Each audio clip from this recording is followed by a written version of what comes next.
Hello बच्चों, तो चलिए इस प्रश्न को पढ़ते हैं। तीन संख्याओं का योग 6 है। यदि हम तीसरी संख्या को 3 से गुणा करके दूसरी संख्या में जोड़ दें तो हमें 11 प्राप्त होता है। पहली और तीसरी को जोड़ने से दूसरी संख्या को दोगुना प्राप्त होता है। संख्याएं ज्ञात कीजिए। तो देखो, हमें यहाँ पर तीन संख्या ज्ञात करनी है, ठीक है। और हमें ये प्रश्न दिया हुआ है, तो प्रश्न में आगे बढ़ने से पहले इस प्रश्न से संबंधित जो मुख्य उदाहरण है उसकी हम चर्चा कर लेते हैं। तो देखो, मुख्य उदाहरण, यदि हमें किसी आव्यूह का प्रतिलोम आव्यूह ज्ञात करना हो, यदि कोई आव्यूह ए है तो उसका प्रतिलोम आव्यूह, जिसे हम ए इनवर्स बोलते हैं, वो क्या हो जाएगा? एडजॉइंट ए, अर्थात ए का सहखंडज आव्यूह बट्टा में सारणिक ए, ठीक है। जहां सारणिक ए का जो मान है वो 0 नहीं होना चाहिए, तो ये सूत्र होता है। तो अब देखो वो क्या बोल रहे हैं, तीन संख्याएं हैं जिनका योग क्या है, 6 है। तो प्रश्नानुसार हम तीन संख्याएं एक्स वाई जेड मान रहे हैं, तो हम क्या बोल सकते हैं कि x plus y plus z कितना है, 6 है। इसको समीकरण 1 बोल दिया, ठीक है। फिर वो क्या बोल रहा है, यदि हम तीसरी संख्या को 3 से गुणा करके दूसरी संख्या में जोड़ दें तो हमें 11 प्राप्त होता है। तो समीकरण क्या बन जाएगा हमारे पास में, तीसरी संख्या को 3 से गुणा करना है यानी कि 3z, और दूसरी संख्या में जोड़ दें अर्थात प्लस में y, तो y प्लस में 3z का मान किसके बराबर आ जाएगा, 11 के बराबर। इसको समीकरण 2 बोल देते हैं। फिर वो क्या बोल रहा है, पहली और तीसरी संख्या को जोड़ने से दूसरी संख्या का दोगुना प्राप्त होता है। तो देखो, पहली और तीसरी संख्या को जोड़ने से हमें 2y प्राप्त हो जाएगा, ठीक है। तो अगर हम देखो पक्षांतरण करें तो x minus 2y plus Z बराबर में 0, तो इसको हम समीकरण 3 बोल देते हैं। अब देखो, समीकरण 1 2 3 से हम x y z के मान निकाल सकते हैं। तो इसके लिए हम कौन सी विधि का प्रयोग करेंगे, आव्यूह विधि, जिससे हम समीकरण हल करते हैं। तो उसमें देखो हम क्या करते हैं, यहाँ आव्यूह विधि से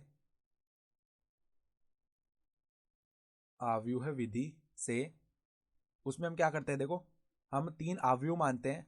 पहले हम आव्यूह ए मानते हैं, माना ए आव्यूह क्या है, ए आव्यूह हम किसको लेते हैं, यहाँ पर ये जो एक्स वाई जेड के गुणांक है इनसे बना आव्यूह। तो देखो यहाँ पर समीकरण 1 में एक्स वाई जेड के गुणांक 1 1 1 है, तो यहाँ पर इसकी पहली पंक्ति 1 1 1 हो जाएगी।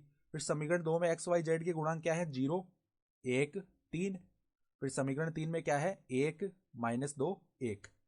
तो ये तो आव्यूह ए हो गया। फिर हम क्या करते हैं, आव्यूह बी लेते हैं, जो कि बराबर में ये जो हमारे पास में अचर पद है, ठीक है, इनसे बना आव्यूह यानी कि 6 11 0। और एक हम आव्यूह एक्स लेते हैं, जो कि ये जो चर है हमारे पास में एक्स वाई जेड, जिनके हमें मान याद करने, वो आव्यूह है। तो यहाँ से संबंध क्या बनता है कि ए एक्स बराबर में क्या आता है, बी के बराबर। तो अब देखो, दोनों ओर अगर हम ए इनवर्स से गुणा करें तो यहाँ पर ए इनवर्स ए क्या हो जाएगा, इकाई आव्यूह, अर्थात एक्स का जो मान है वो क्या आ जाएगा, ए इनवर्स बी के बराबर। तो इस संबंध से हम क्या करेंगे, एक्स वाई जेड के मान निकाल लेंगे। तो उसके लिए हमें सबसे पहले ए इनवर्स चाहिए होगा, तो ए इनवर्स हम निकालते हैं। तो ए इनवर्स निकालने के लिए हमें यहाँ पर एडजॉइंट ए अर्थात ए का जो सहखंडज अवयव है वो निकालना पड़ेगा। तो सहखंडज अवयव क्या होता है, ये जो अवयव ए है इसके प्रत्येक अवयव जो है उनके सहखंडों का जो परिवर्त अवयव है उसको हम एडजॉइंट ए बोलते हैं। तो देखो, पहले हम क्या करते हैं, ए के जो प्रत्येक अवयव है उनका हम सहखंड निकालते हैं। तो पहले जो पहली पंक्ति का पहला अवयव है, अर्थात देखो यहाँ पर ये जो एक है इसका सहखंड निकालते हैं। तो क्या करेंगे, इसकी उपसारणिक क्या हो जाएगी, उपसारणिक हो जाएगी 1 प्लस में 6, तो 1 प्लस में 6। और यहाँ पर अगर देखो ये जो 1 1 लिखा है हमने, इनका यदि योग है वो सम आए तब तो हम माइनस से गुणा नहीं करते। अगर इनका योग विषम आ जाए तो हम क्या करते हैं, सहखंड में एक माइनस का गुणा कर देते हैं। तो यहाँ पर तो सम ही आ रहा है तो माइनस का गुणा नहीं करेंगे, तो ये तो बन गया 7। इसी प्रकार अगर एफ 1 2 निकालेंगे तो यहाँ पर माइनस से गुणा करना पड़ेगा। और जो देखो पहली पंक्ति का दूसरा अवयव है उसकी उपसारणिक क्या आ जाएगी हमारे पास में, 0 माइनस में 3 बनेगा, तो माइनस का 3 आ जाएगा, तो ये 3 बन जाएगा। इसी प्रकार अगर एफ 1 3 निकालेंगे तो माइनस से गुणा नहीं करेंगे, ठीक है। और जो तीसरा अवयव है पहली पंक्ति का उसकी उपसारणिक निकाल लेंगे तो वो आ जाएगा हमारे पास में माइनस का 1। इसी प्रकार अगर हम एफ 2 1 निकालेंगे तो हमें क्या करना पड़ेगा, माइनस से गुणा करना पड़ेगा, क्योंकि 2 प्लस में 1 क्या होता है 3, जो कि विषम है, ठीक है। फिर देखो जो दूसरी पंक्ति का पहला अवयव है उसकी उपसारणिक क्या बनेगी, 1 प्लस में 2 अर्थात 3 बन जाएगी, ठीक है। तो यहाँ पर आएगा 3 अर्थात माइनस का 3 बन जाएगा। इसी प्रकार अगर हम एफ 2 2 निकालेंगे तो इसका मान तो 0 बनेगा, ठीक है। एफ 2 3 निकालेंगे तो ये विषम है, तो यहाँ पर माइनस से गुणा करना पड़ेगा, ठीक है। और अंदर हमारे पास में जब हम उपसारणिक निकालेंगे तो हमारे पास में मान क्या बनेगा, -2 -1, तो ये मान 3 बन जाएगा। इसी प्रकार अगर हम F3 निकालेंगे तो यहाँ पर माइनस से गुणा नहीं करेंगे और उपसारणिक लिख लेंगे। जो तीसरी पंक्ति का पहला पद है अर्थात अवयव है, उसकी उपसारणिक क्या बनेगी हमारे पास में, 3 -1 अर्थात 2 के बराबर। ठीक है, इसी प्रकार अगर हम F3 निकालें तो यहाँ पर देखो माइनस से गुणा करना पड़ेगा हमें। ठीक है, और जो हमारे पास में उपसारणिक है वो क्या बनेगी, 3 -0 अर्थात 3 ही बन जाएगी। ठीक है, तो ये माइनस का 3 आ गया। इसी प्रकार अगर हम F3 निकालें तो यहाँ पर माइनस से गुणा नहीं करना पड़ेगा हमें और हमारे पास में उपसारणिक क्या बनेगी, 1 -0 अर्थात यहाँ पर 1 आ जाएगा। ठीक है, तो ये बन गया हमारे पास। तो अब देखो जो सैखंडों से बना आव्यूह है वो लिख लेते हैं। तो सैखंडों से बना आव्यूह है वो क्या आ जाएगा, देखो हमारे पास ये आव्यूह, यहाँ पर ये पद लिख लेते हैं हम। तो ये आव्यूह क्या बनेगा, 7 3 -1। ठीक है, फिर -3 0 3 -3 0 3, फिर क्या बनेगा, 2 -3 1। ठीक है, तो 2 -3 1। अब इसका जो परिवर्त अवयव है वही एडजॉइंट ए हो जाएगा। तो एडजॉइंट ए के लिए हम क्या करेंगे, इसका परिवर्त निकाल लेंगे।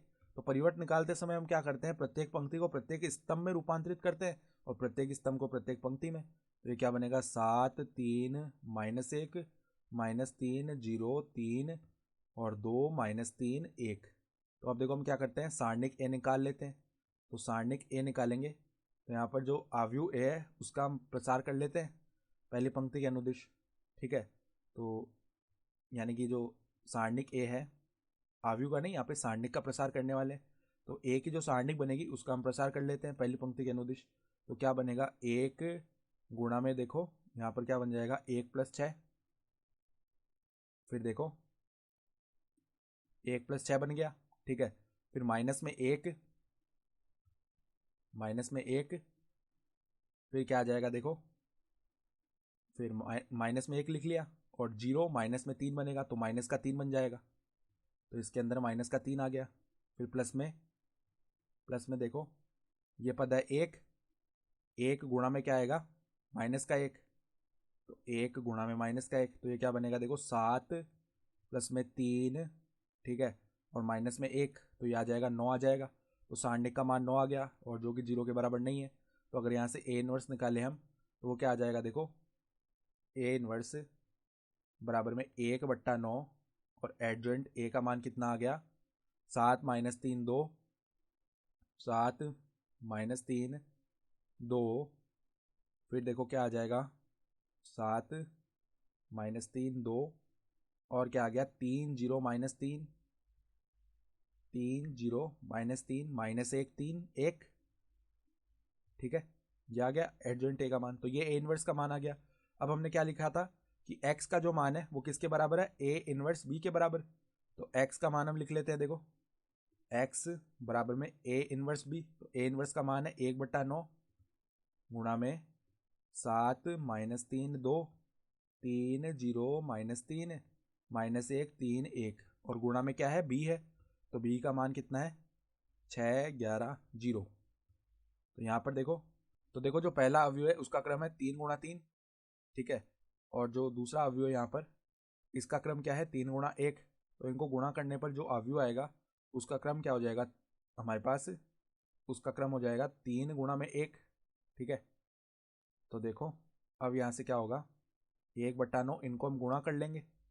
तो इनको गुणा करने के लिए क्या करेंगे, जो पहला अवयव है उसकी प्रत्येक पंक्ति के प्रत्येक अवयव को दूसरे अवयव के प्रत्येक स्तंभ के प्रत्येक अवयव से गुणा करते हैं हम। तो यहाँ पर गुणा करने पर क्या बनेगा, पहले 7 गुणा होगा 6 से तो 42, फिर -3 गुणा होगा 11 से -33 प्लस में 0, फिर यहाँ से 18 प्लस में 0 -0, फिर यहाँ से -6 प्लस में 33 प्लस में 0, ये बन जाएगा अर्थात 1/9। और इसके अंदर क्या बन गया हमारे पास में, तो ये तो देखो हमारे पास में 9 आ जाएगा, फिर यहाँ पर 18 आ जाएगा, यहाँ पर 27 आ जाएगा।